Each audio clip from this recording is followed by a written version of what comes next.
안녕하세요. 오늘은 이스라엘이 가나안 땅에 정착한 후 여러 사사들이 이끄는 시기를 다룬 사사기 이야기를 들려드리려고 합니다. 사사기는 가나안 정착 후 아직 왕이 없던 혼란의 시기, 이스라엘 백성의 반복되는 죄와 그에 대한 하나님의 심판, 또 회복의 이야기를 담고 있습니다. 이야기를 따라가며 하나님이 어떤 방식으로 그들을 도우시는지, 또 사람의 연약함이 어떻게 나타나는지 살펴보겠습니다. 1. 사사시대의 배경. 먼저 사사시대는 이스라엘이 가나안에 정착한 후 각 지파들이 독립적으로 생활하며 하나님의 법을 지켜야 했던 시기입니다. 그러나 시간이 지나면서 이스라엘 백성은 하나님을 잊고 가나안의 우상을 숭배하기 시작합니다. 그래서 하나님은 그들을 다른 나라의 압제 아래 두기도 하시지만 이들이 다시 회개하면 사사라고 부르는 지도자를 세워 구원해 주십니다. 이 시기의 가장 큰 특징은 이스라엘이 여호와를 버릴 때, 고난을 겪고 돌아올 때 구원을 받는다는 순환적인 모습입니다. 온니엘과 모압 왕을 물리친 에훗. 가장 처음으로 등장하는 사사는 온니엘입니다. 백성이 고통 속에서 하나님께 부르짖을 때 하나님은 갈렙의 동생 온니엘을 세워서 구원하십니다.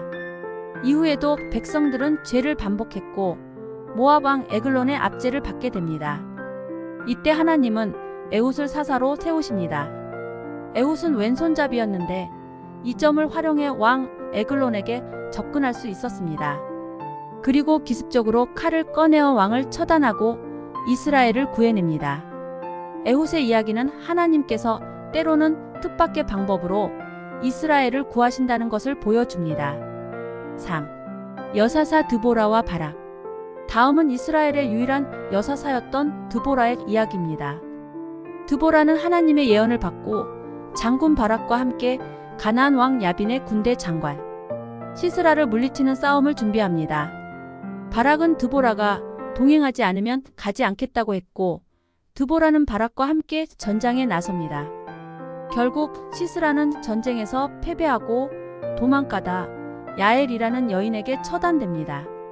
드보라와 바락이 승리 후 부른 노래는 하나님의 구원과 그 기쁨을 온전히 표현합니다. 드보라의 이야기는 하나님께서 믿음 있는 여성을 통해서도 일하심을 보여주는 중요한 장면입니다. 4. 기드온과 300명의 용사. 다음은 미디안의 압제에서 이스라엘을 구한 기드온의 이야기입니다. 하나님께서는 처음에 겁 많고 소심한 사람이었던 기드온을 부르셨고 기드온은 하나님의 부르심에 순종하여 미디안과의 전투를 준비합니다. 그런데 하나님은 기드온에게 군사를 줄이라고 하시죠. 결국 남은 사람은 단 300명. 이 작은 군사들로 미디안을 물리칠 수 있을지 의문이었지만 하나님은 기드온과 그 군사들을 통해 큰 승리를 주십니다. 이 전투를 통해 전쟁의 승패가 숫자가 아니라 하나님의 손에 달려 있음을 깨닫게 됩니다. 5. 입다와 그의 서원. 입다는 길르앗 사람으로 용맹한 전사였지만 이복 형제들에게 쫓겨났던 인물입니다. 그러나 암몬 족속이 이스라엘을 괴롭히자 사람들은 입다를 찾아가 도움을 청합니다. 입다는 하나님께 기도하며 승리하면 집에 돌아올 때 처음 맞이하는 사람을 하나님께 바치겠다고 서원합니다. 결국 전쟁에서 승리하고 돌아오는데 가장 먼저 그를 맞이한 사람은 그의 딸이었습니다. 입다의 서원은 결국 딸의 죽음으로 이어지며 신중하지 않은 맹세가 얼마나 큰 대가를 치를 수 있는지를 보여주는 경고가 됩니다. 6. 삼손과 블레셋 사람들. 사사기에서 가장 유명한 사사 중 하나인 삼손 이야기를 빼놓을 수 없죠. 삼손은 태어날 때부터 하나님께 바쳐진 나실인이었으며 놀라운 힘을 가지고 있었습니다. 그러나 그는 종종 분노와 감정에 휩싸여 문제를 일으키기도 했습니다. 삼손은 블레셋 사람들에게 큰 피해를 입혔지만 결국 그의 연약함을 이용한 블레셋 사람들에 의해 포로가 됩니다. 마지막 순간 눈이 멀고 연약해진 삼손은 하나님께 힘을 달라고 기도하고 블레셋의 신전을 무너뜨리며 많은 블레셋 사람들과 함께 죽습니다. 삼손은 하나님의 능력을 체험하면서도 인간적인 연약함을 극복하지 못했던 인물로 우리에게 많은 교훈을 남깁니다. 7. 레위인과 그의 첩 사건. 사사기의 마지막 부분에서는 이스라엘의 도덕적 타락을 보여주는 어두운 사건이 발생합니다.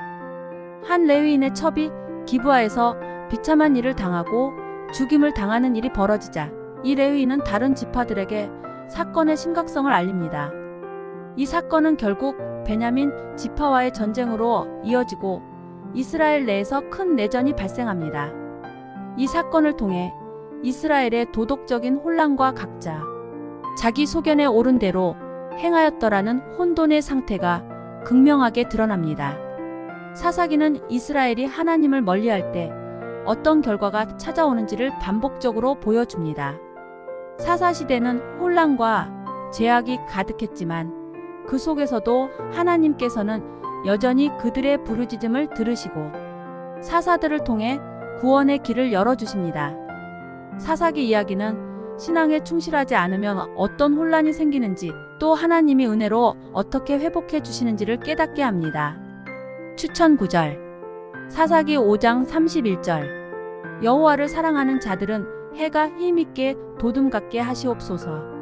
드보라와 바락이 전쟁에서 승리한 후에 부른 찬양으로 하나님을 사랑하는 자들에게 주시는 힘을 상징합니다. 사사기 6장 12절. 큰 용사여 여호와께서 너와 함께 계시도다. 하나님께서 기드온에게 주신 격려의 말씀으로 우리의 힘이 하나님의 동행에서 비롯됨을 보여줍니다. 사사기 16장 28절. 주 여호와여 구하옵나니 나를 기억하사 이번만 나를 강하게 하사. 삼손이 마지막 순간에 드린 기도로 인생의 마지막 순간까지 하나님을 의지하는 마음을 보여줍니다. 사사기는 하나님 앞에서의 겸손과 회개가 얼마나 중요한지 가르쳐 줍니다. 다음 시간에는 또 다른 흥미로운 성경 이야기를 통해 우리의 믿음과 삶을 돌아보는 시간을 가지도록 할게요. 감사합니다.